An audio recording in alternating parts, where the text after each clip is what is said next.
Welcome to the Politics and Media programme. As the government uses exclusion orders to ban so-called hate preachers from the country, we ask, is the banning of Muslim speakers from university campuses justified?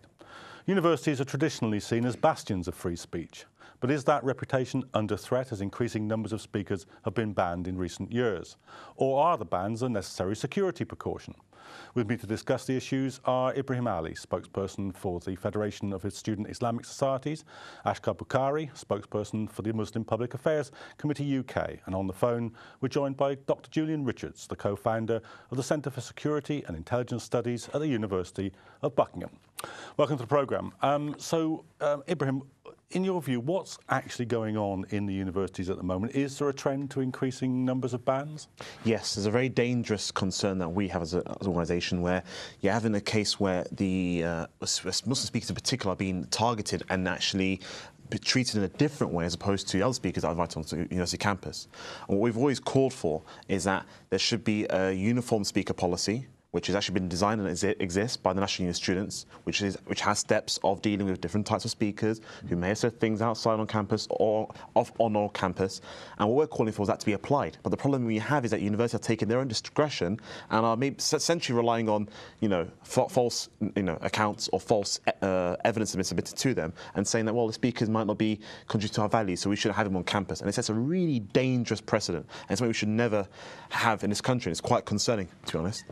Do you think this is a trend that has been mounting over recent years? No doubt. I mean, this is, Muslims will know this is across society, and obviously universities now are reflecting that. Traditionally, as you say, there have been bastions of free speech, and in fact, the kind of the civil rights movement, the black civil rights movement, really was kind of taken up by young students. Now, those very leaders, if they were Muslim today, would be considered radical or extremists or hate preachers, just for arguing for their own civil rights, for their own justice, and for their liberty of their people anywhere on this earth. So there's no doubt that the Muslims are targeted more, they are vilified more, and they are living in a state of fear. Dr. Richards, so let me bring you into the discussion. Do you think that perhaps the security argument is now being misapplied in cases where there is no real danger to national security? I don't think so, no. I mean, I think there is a risk that we feel that either there isn't a security issue here or that if there was one, it's gone away.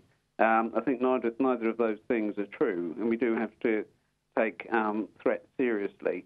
I mean, there is a question about this pathway to radicalism thesis that this is all to do with, that if young people hear extremely radical sermons or speeches, that might set them on a pathway towards violent extremism. We don't know the truth of that, but that will be at the bottom of this, and it would be foolish to think that there is no problem in that area or that there's nothing to worry about. So no. So, Ibrahim, do you think this is the case that let's grant the argument that there are a tiny number of people who are drawn towards this? Does banning speakers wholesale, does that address it, do you think? Well, I actually need to discredit this individual. I mean, I think it's a rubbish, really, to be honest. I mean, the fact is, there are so many studies and reports that actually say that there is no one way or pathway to extremism, and there's no evidence so far that no one's produced that says that there is systematic cases of radicalisation or extremism on campus. The issue here is issue of taste and decency. Some people may perceive a speaker who has an opinion on something that's on topic that's quite close to his or her heart, and that speaker may articulate that point, and people may not feel happy with that, whether it be issues regarding Islamic law or Sharia or other areas. And what we're trying to say is that universities should be protected. There should be places where people should be allowed to discuss and articulate debates, and that's where you have a safe and controlled environment on campus. And it's a great institution in our country, that this country is actually fantastic in protecting civil liberties, or was, should I say, in the past. And it's really, again, striking that Dr. Richards will actually bring this point out of extremism and radicalisation. There is no proof. If you actually look at the Department of Business, Innovation and Skills, they've actually said there's no evidence of systematic radicalisation. And even the MI5 zone report has said as well, there's no one way of radicalisation or extremism on campus. So again, it's much discredited, and it's rubbish, to be honest. That's what I think. Dr. Richards, let me bring you straight back in on that. Do you actually have an example where there's a proven link between a campus speaker and somebody becoming a terrorist? Well, there's quite a lot of research in the academic realm into how people get radicalised, and the pathway to radicalisation thesis is a well-studied and well-researched thesis in which... Much discredited, I'm afraid. Sorry? It's a much discredited thesis in many eyes. Well, in some eyes it may be, yes, but there's quite a lot of research has gone into it. So, of course, these are extraordinarily complex issues. And if I could just come back on one other point that was made. I mean, it was suggested that Islamic speakers should be allowed to express their opinions and so on. Of course they should. The problem is where opinions become hateful or insightful, and that's been the problem, really. Those are the sorts of things that are causing the university authorities to consider banning or blocking certain speakers. These are two different categories, though, aren't they? I mean, people may dislike the content of a speech, may find it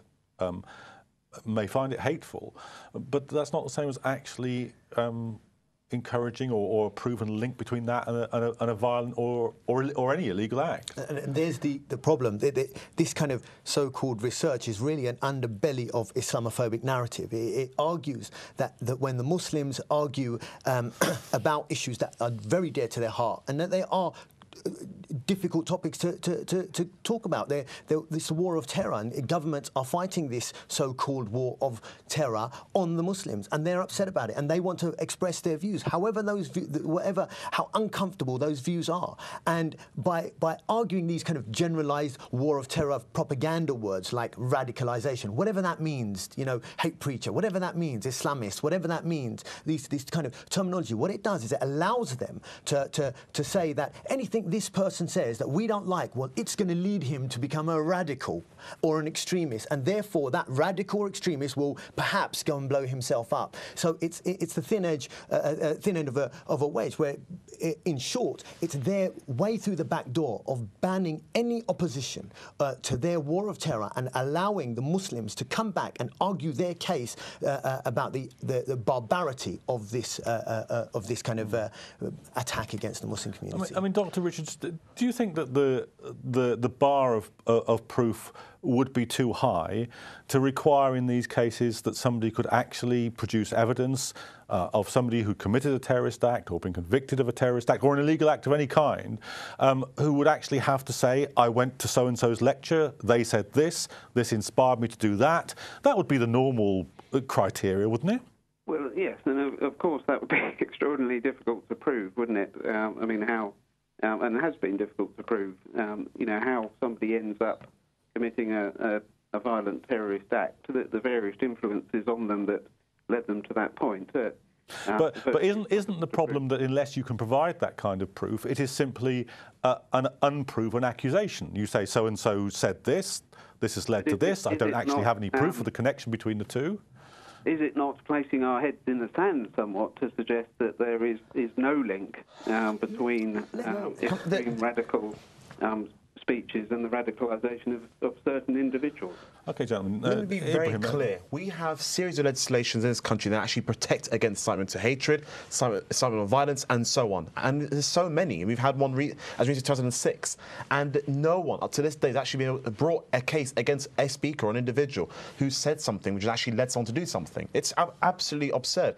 And I actually would say to Dr. Richards, if you do have a case, please pop down to your local police station and ask them very nicely, I'd like to report so-and-so, because you can't. And that's the issue. The issue is that we have people who are trying to bring these discredited theories and trying to link something that is so obscure with something that's so obscure on that side and bring them together and say they're the same. Hate speech is, again, not well defined. It's not very clear what it really means. But at the same time, yes, there is, and like I said, there is a general, legitimacy that people are concerned with regard to speakers on campus. And we said that there are policies in place. The National Union of Students have actually produced fantastic guidelines based on the law, based on what the local, the government Department of Business Skills and Innovation have actually said on the issue. So I'd suggest that he really looks into that. And if he's really concerned about extremism leading to terrorism, why doesn't he go to something that's very concrete, that every Muslim could tell him that if you want to stop extremism or terrorism occurring within the UK, then stop your foreign policy murdering, denying the freedom of billions of Muslims right around the world. Now, the fact is that there's people on campus who would argue for the war of terror. Well, they are creating the link to terrorism. It's not the people who are opposing it. So if you want want to lock people up or ban them, ban some of the people that must be supporting his narrative and not ours. I mean, Dr. Richards, do you feel that in any way there is a kind of singling out of the Muslim community here? I mean, when people, not just in the Muslim community, but across communities, see, say, Nick Griffin of the BNP being invited to speak at Oxford or Cambridge, they can't but feel that something different rule is being applied here.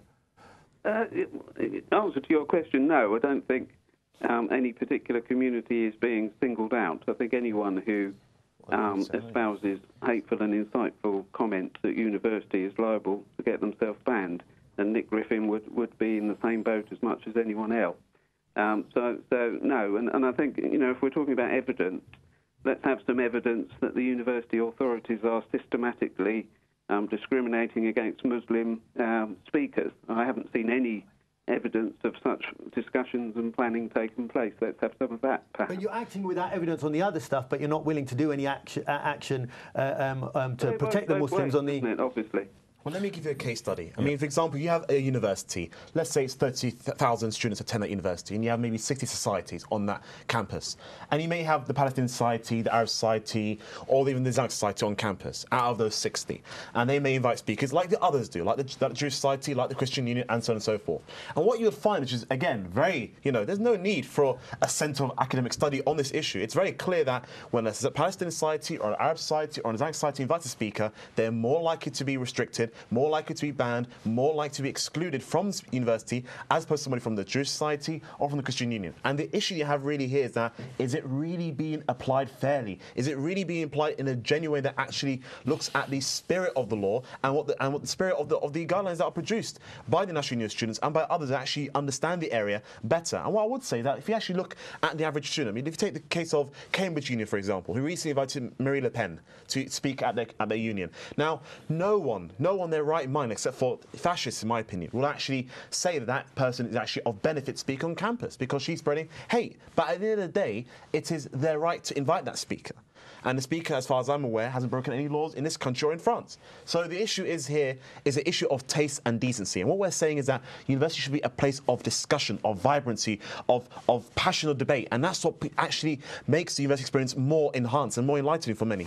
I mean, that's good. What do you think? I mean, let's try and get inside this question a little bit, because it often seems to me that the way in which these questions are addressed is that if a particular speaker arrives in a ISOC meeting, for instance, they say something controversial, as if this is all sort of automatically transmitted into the minds of the entire audience without debate or discussion. But that surely isn't what happens. And there you have it. That's the narrative that's being fed. The narrative that's out there within the press and obviously parroted by individuals on this programme here is that the Muslims are so barbaric, so extreme, so prone to violence and to radical thinking that all it takes is someone to come on and say something and they're just going to walk out that university and start blowing themselves up.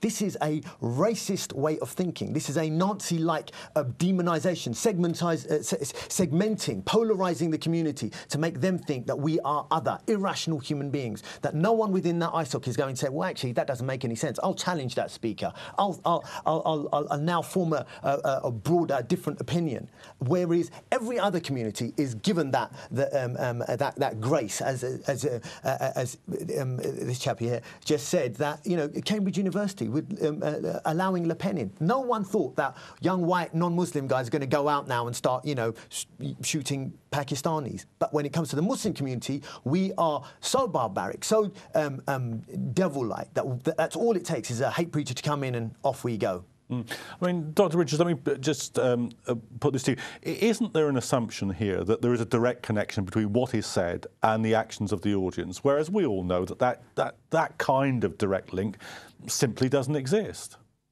Well, I don't know that it doesn't exist, but and can I just correct the previous speaker? I don't think I've ever said Muslims or anyone else are barbaric. That's ridiculous. You called us radical, and that type of language itself just let Dr. Richards finish his point, and then we'll come back to you. Dr. Richards, continue. Clearly, it's not a black and white case of if somebody says something hateful and insightful that anybody immediately goes out and commits a a criminal act. Clearly, that's not the case. But I think there are, degrees of trust and decorum here. That if, and I should say that the university authorities will, where they do take these decisions to ban particular speakers or societies even, they don't take those decisions lightly, because they know all sorts of wrath and controversy will be brought down on their heads. So they do weigh these decisions up very, very carefully.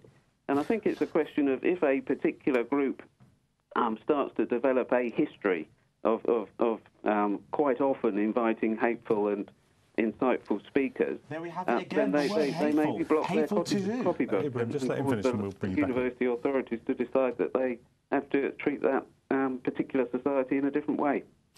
So, Dr. Richard, do you subscribe to the view that there's a kind of conveyor belt that starts with this and ends with terrorism in some manner? Well, for a very, very small number of individuals, I think that is a plausible theory, and there's quite a lot of research, academic research, that's gone into that.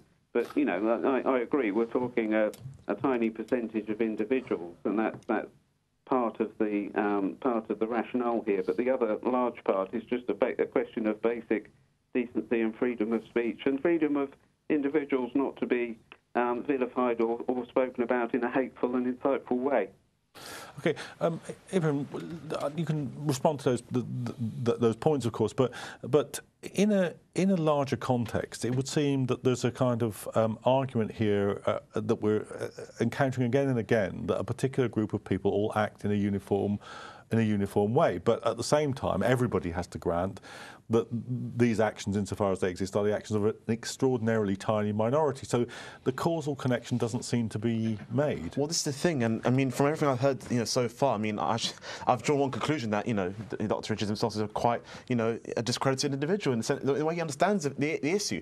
The issue really here is that you have a case of the majority, if not all young Muslims who are at university today. Most of them come from a black or minority ethnic background. Most of them come from first-generation Muslims whose parents may not have been born and brought up in the UK, and are trying to get on and do the right thing, trying to work hard, get education, marry, have children, and actually, be a part of ordinary British life.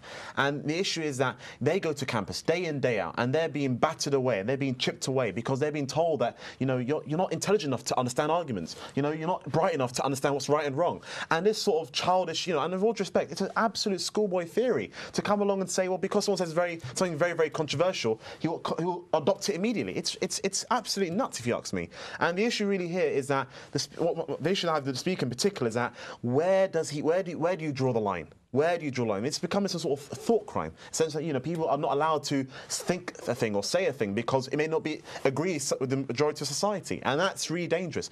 If you look at the Education Act, for example, it says it right there in black and white that freedom of speech should be catered for on campus as much as possible for visitors, for students, and for staff, and that's what we should be protecting the great and rich cultural heritage we have in this country, where people can articulate things and discuss and debate and have and enjoy their experience. And again, my personal opinion of today's, what we've heard today is that it's this sort of pre-Enlightenment thinking where we can't say things because it's wrong and it's wrong and it's bad and it's naughty, but we can't say why it's wrong and bad and naughty. People differ, people disagree. That's life, and we should have that in an open and arena as opposed to something closed and back door. Asghar, are you aware of particular cases where this has been made? Because this seems to me to be the crux of it. I mean, we might be having a kind of more balanced debate if those people that say that there's a problem here could say, look, so and so, Richard Reeder or the shoe bomber or whatever, attended this lecture. This lecturer said this, he did that. I mean, even if the causal connection couldn't be proven, there might be at least a case to investigate or answer there. Are you aware of such cases? I'm not, but it's such a poor argument, because what they will say is, look, Muslims, any Muslim will go to a mosque at some point, right? They will go to an ISOC or a lecture at one point. And if anyone was to simply say, well, they went there, therefore they did it because of that, how ludicrous would that be? That's like saying, well, I went to Tesco's, well, that's why I did it. It's an ignorant way of thinking. In fact, it is no different from the way they used to treat black people, by saying that you are too, you're like a savage, and everything they spoke about were savage, ignorant people who couldn't understand intellectual discourse, and they had to be taught how to do it, and laws need to be brought up to make sure that these savages weren't doing anything wrong. Well, we're the new savages, the Muslims are. But if I could just move the debate to just ask, we know this is happening. The Muslims know, whether the doctor believes it or not, the Muslims know. And why are the Muslims, why have they allowed themselves to be so disorganized, so passive in the face of this type of oppression that is increasing every single day, and allowed no action to be taken to stop this happening? Why have they remained so passive in the face of so much demonization, whether it's at university, whether it's in the halls, the corridors of power, or whether it's in the streets of Britain? We have to start to change the way we think. Okay.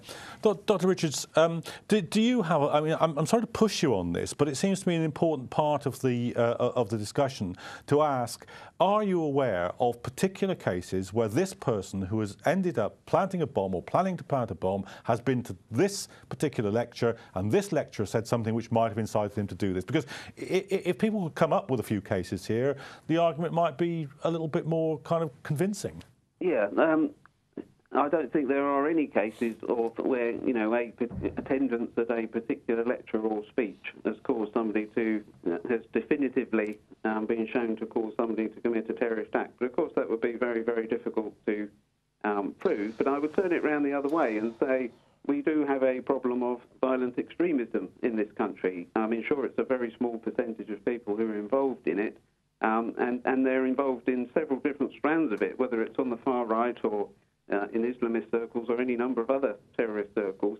We do have to try and work out how such people end up becoming violent extremists, and there is, like it or not, there is a process of radicalisation for such people that moves them along a particular pathway, and we have to tackle that. We have to confront it. We can't just pretend that it's not there and it's fantasy. It is there. You don't need to pretend. All you have to do is look at the evidence that is out there that says all the people that have failed to commit their terrorist attacks, once attempting to, all of them being interviewed, said the root reason for why they took up that action was the oppression, murder, enslavement, denial of freedom of millions and millions of Muslims right around the world. So don't pretend it's some so-called hate preacher. You want to look at hate preachers, look at your newspapers. But the actual reason for anyone taking up action is the denial of Muslim freedom, the murder of the Muslim brethren around the world. And it doesn't take a rocket science to do that. So if you're interested in stopping this, stop killing people abroad. It's not rocket science. Just get on with the job. I mean, it is an amazing kind of double standard. I mean, there are army recruitment officers in the colleges and indeed in schools very often. You wouldn't hear the argument that somebody who commits a war crime when they're a soldier, that this was because they were taught something by an army recruitment person. I mean, and that's the kind of logic that's being run here, isn't it? Well, absolutely. I mean, it's skill by association. I mean, because you might have been somewhere or spoken something, then surely you must agree with that person. I mean, I'll give you an example. I mean, when I was at university, when I'm at university, I do have, different people on campus, colleagues from the left or from the right, or colleagues might not be politically affiliated. And if I was, to have been dealt with at all sides, I mean, am I confused? Am I a left winger? Am I a right winger? It doesn't really matter. What matters is that people are engaging and people are connecting, and that's what really counts. And what we need to have is that this issue is that Muslims are not being normalised. Islam is not normalised on campus. And if you actually look at what Muslim students do on campus, and I'll tell you the facts of what they do on campus. I mean, they raise £500,000 in charity every year. They work in all kinds of voluntary sector organisations. They actually promote issues that are close to their heart, like Palestine. So this is what Muslims are doing. I have to stop you both there, I'm afraid, gentlemen, because we're coming to the end of the programme. Thank you both for contributing so volubly to that, and do join us in the second half of the programme, where we'll be discussing the withdrawal of legal aid to many, many claimants under the government's policy. So thank you very much to my studio guest and to Dr. Julian Richards for joining us in the first half of the Politics and Media programme.